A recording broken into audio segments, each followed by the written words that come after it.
नमस्कार मित्रों, आप सौનું ફરી એકવાર હાર્દિક સ્વાગત છે એજ્યુઅલ ચેનલમાં। આજે તારીખ 23 ફેબ્રુઆરી 2019। આજના આ વિડીયોમાં આપણે જોઈશું આજના કરંટ અફેર્સના બનતા મહત્વના એમસીક્યુ અને સાથે સાથે જીકેની પણ ચર્ચા કરીશું। તો આપને એક રિક્વેસ્ટ છે કે વિડીયો અંત સુધી જોજો અને વિડીયોના અંતમાં હું આપને એક પ્રશ્ન પૂછીશ કે જેનો જવાબ આપ કોમેન્ટ બોક્સમાં જણાવશો। आपने रिक्वेस्ट है कि आप जो नवा छो चैनल पर तो प्लीज़ चैनल ने सब्सक्राइब करजो और साथ साथ बेल आइकन पर ऑन करजो कि जेथी बीजा विडियो अपलोड थाय कि तरत ज आपने सुधी नोटिफिकेशन मळी जाए और आपनी तैयारी में वधारो थई शके।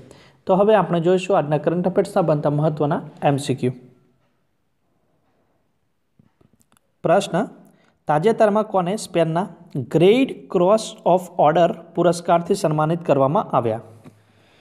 तो ताजेतरमां ज આપણા દેશના વિદેશ મંત્રી સુષ્મા સ્વરાજને સ્પેનના ગ્રેટ ક્રોસ ઓફ એવોર્ડથી સન્માનિત કરવામાં આવ્યા છે। એટલે કે ઓપ્શન એ સાચો જવાબ છે। સુષ્મા સ્વરાજ તાજેતરમાં જ 4 દિવસની યાત્રા પર ગયા હતા બુલ્ગારિયા, મોરોક્કો અને સ્પેનની, અને એ દરમિયાન તેમની સ્પેનની યાત્રા દરમિયાન તેમને ગ્રેટ ક્રોસ ઓફ એવોર્ડથી સન્માનિત કરવામાં આવ્યા છે।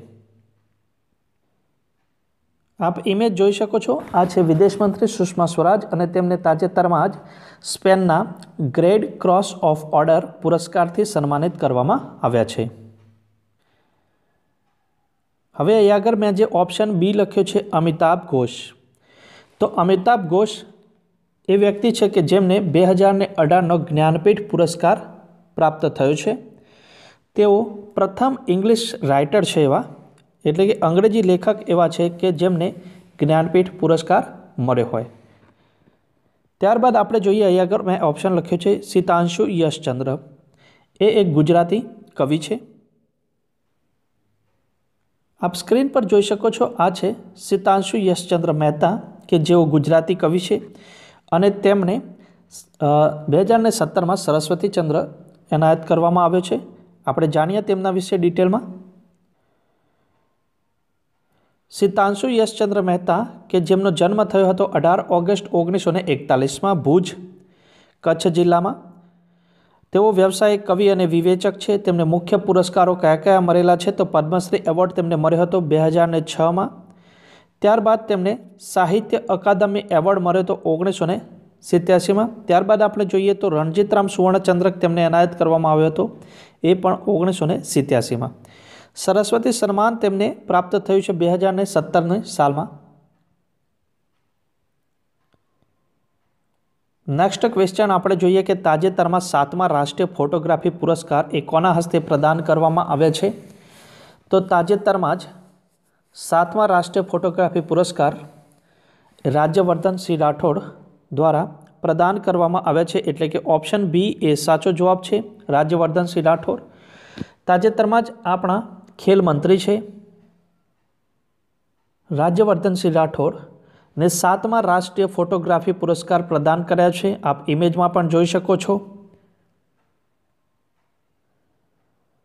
પુરસ્કાર પ્રદાન કરવાની વાત આવી છે તો તાજેતરમાં જ ટાગોર પુરસ્કાર પણ પ્રદાન કરવામાં આવ્યા છે।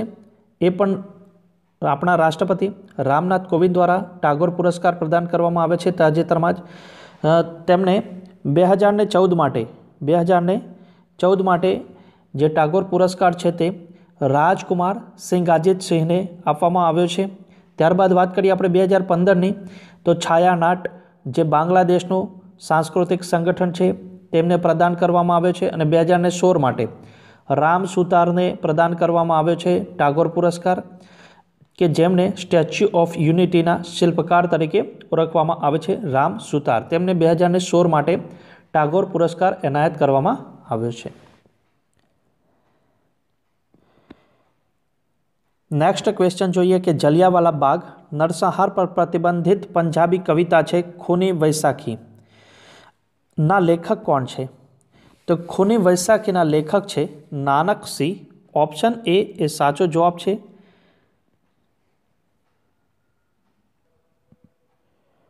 નેક્સ્ટ ક્વેશ્ચન છે કે તાજેતરમાં ફેસ્ટિવલ ઓફ ઇન્ડિયાની શરૂઆત એ ક્યાં કરવામાં આવી છે? તો તાજેતરમાં જ ફેસ્ટિવલ ઓફ ઇન્ડિયાની શરૂઆત કરવામાં આવી છે નેપાળ દેશમાં, એટલે કે ઓપ્શન ડી એ સાચો જવાબ બનશે, નેપાળ. ફેસ્ટિવલ ઓફ ઇન્ડિયાની શરૂઆત નેપાળ દેશમાં કરવામાં આવી છે, એ પણ 19 ફેબ્રુઆરીથી લઈને 21 માર્ચ સુધી 21 માર્ચ સુધી તેનું આયોજન કરવામાં આવ્યું છે. ફેસ્ટિવલ ઓફ ઇન્ડિયાથી નેપાળની જે નવી પેઢી છે તેમને ભારત અને હિમાલયી દેશો છે તેમની સમાનતાઓના વિશે જાણકારી આપવાનો ઉદ્દેશ્ય રહેલો છે તેમનો ફેસ્ટિવલ ઓફ ઇન્ડિયા. વાત કરીએ આપણે નેપાળની, તો નેપાળનું કેપિટલ છે કાઠમાંડુ અને કરન્સી છે નેપાળી રૂપિયા. રાષ્ટ્રપતિનું નામ છે વિદ્યાદેવી ભંડારી અને વડાપ્રધાન છે ખડક પ્રસાદ ઓલી. નેક્સ્ટ ક્વેશ્ચન છે કે કયા દેશને દુનિયાની પહેલી મહિલા આર્ટિફિશિયલ ઇન્ટેલિજન્સ ન્યૂઝ એન્કર એ લોન્ચ કરી છે? તો સાચો જવાબ બનશે ચીન.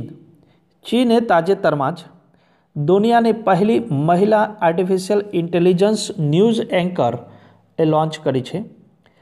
ચીનની સમાચાર એજન્સી સિન્હુઆ અને સર્ચ એન્જિન શોઉગોને સાથે મળીને આ મહિલા આર્ટિફિશિયલ ઇન્ટેલિજન્સ ન્યૂઝ એન્કરને વિકસિત કરી છે. આ ન્યૂઝ એન્કર એ 24 કલાક ન્યૂઝ વાંચી શકશે. આ આર્ટિફિશિયલ ઇન્ટેલિજન્સ રોબોટનું નામ છે જીન શાઓમેંગ. ખાસ નામ યાદ રાખી લેજો આપણે. આ આર્ટિફિશિયલ ઇન્ટેલિજન્સ રોબોટનું નામ છે જીન શાઓમેંગ. આ ઉપરાંત હું તમને એક વાત કરી દઉં કે ચીને નવેમ્બર 2018માં ક્વી હાવ નામના આર્ટિફિશિયલ ઇન્ટેલિજન્સ પુરુષ રોબોટ પણ બનાવેલ છે. આ બંનેના નામ ખાસ યાદ રાખી લેજો. જે મહિલા ન્યૂઝ એન્કર છે રોબોટ તેનું નામ છે જીન શાઓમેંગ અને પુરુષ રોબોટ જે છે ન્યૂઝ એન્કર તેનું નામ છે ક્વી હાવ. નેક્સ્ટ ક્વેશ્ચન છે કે દેશનો પ્રથમ હ્યુમનોઇડ રોબોટ કોપ કયા રાજ્યની પોલીસે સામેલ કર્યો છે? તો તે રાજ્યનું નામ છે કેરળ, એટલે કે ઓપ્શન સી એ સાચો જવાબ છે, કેરળ. કેરળ રાજ્યની પોલીસે કેપી બોટ નામનો જે રોબોટ છે તે રોબોટને રાજ્યની પોલીસમાં સામેલ કર્યો છે અને આ રોબોટને સબ ઇન્સ્પેક્ટરની રેન્ક આપવામાં આવી છે, એટલે કે એસપીની રેન્ક આપવામાં આવી છે. તે રોબોટનું ખાસ નામ યાદ રાખી દેજો આપ, કેપી બોટ. અને આ હ્યુમનોઇડ રોબોટ એ દેશનો પ્રથમ છે જ્યારે પૂરા વિશ્વનો એ ચોથો રોબોટ છે. આ શરૂઆત કરી છે કેરળ રાજ્યની પોલીસે. તો આપ મેપમાં દેખો કેરળ રાજ્ય, આપ મેપમાં દેખો આ છે કેરળ અને કેરળનું કેપિટલ છે તિરુવનંતપુરમ.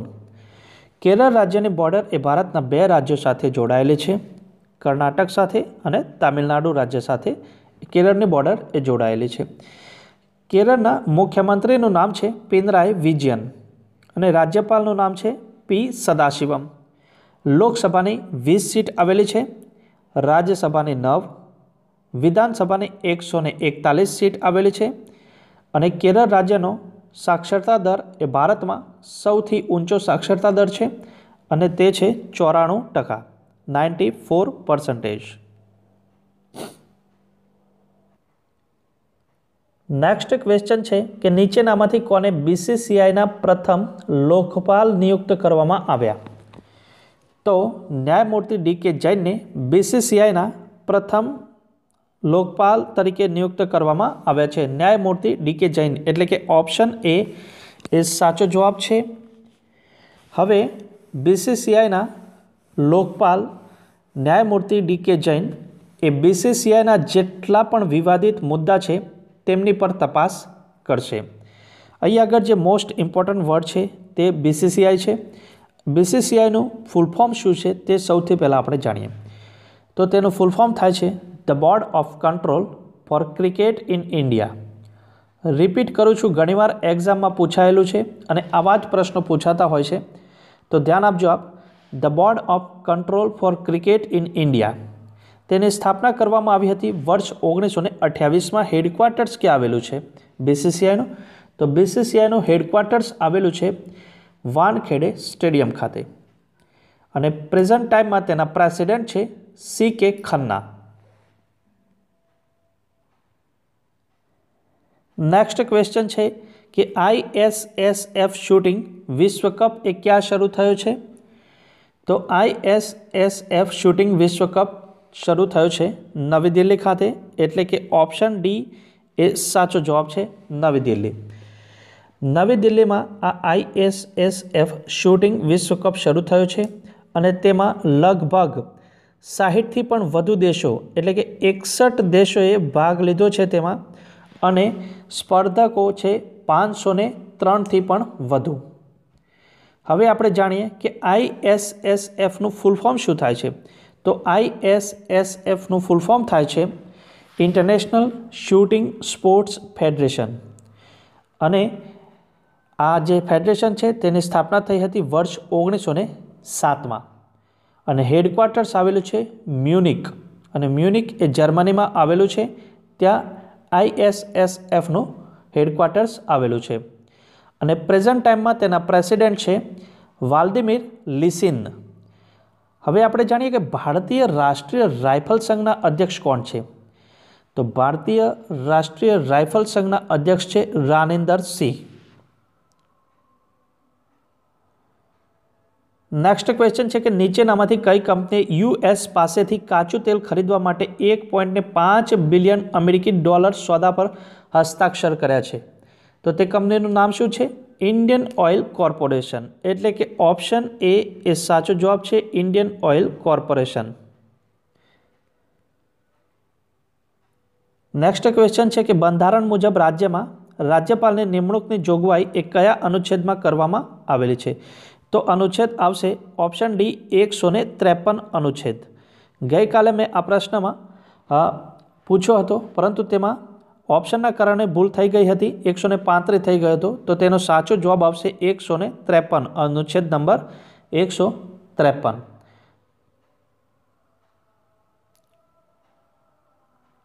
વિડીયો જો પસંદ આવ્યો હોય તો લાઇક જરૂર કરજો અને કોમેન્ટ બોક્સમાં પણ લખજો. અને આપને એક રિક્વેસ્ટ છે કે આપણી જોડે જેટલા પણ વોટ્સઅપ પર સ્ટડી રિલેટેડ એજ્યુકેશનલ ગ્રુપ છે તેમાં આ વિડીયોને શેર પણ કરજો. હવે આપણે જોઈએ કે આપના માટે ક્વેશ્ચન, કયા દેશે દુનિયાની પહેલી મહિલા આર્ટિફિશિયલ ઇન્ટેલિજન્સ ન્યૂઝ એન્કર એ લોન્ચ કરી છે? તો અહીં 4 ઓપ્શન આપવામાં આવેલા છે, તેમાંથી સાચો વિકલ્પ પસંદ કરીને આપનો જવાબ એ કોમેન્ટ બોક્સમાં જણાવશો. Thank you. જય હિન્દ, જય ભારત. ફરી મળીશું નવા વિડીયો સાથે.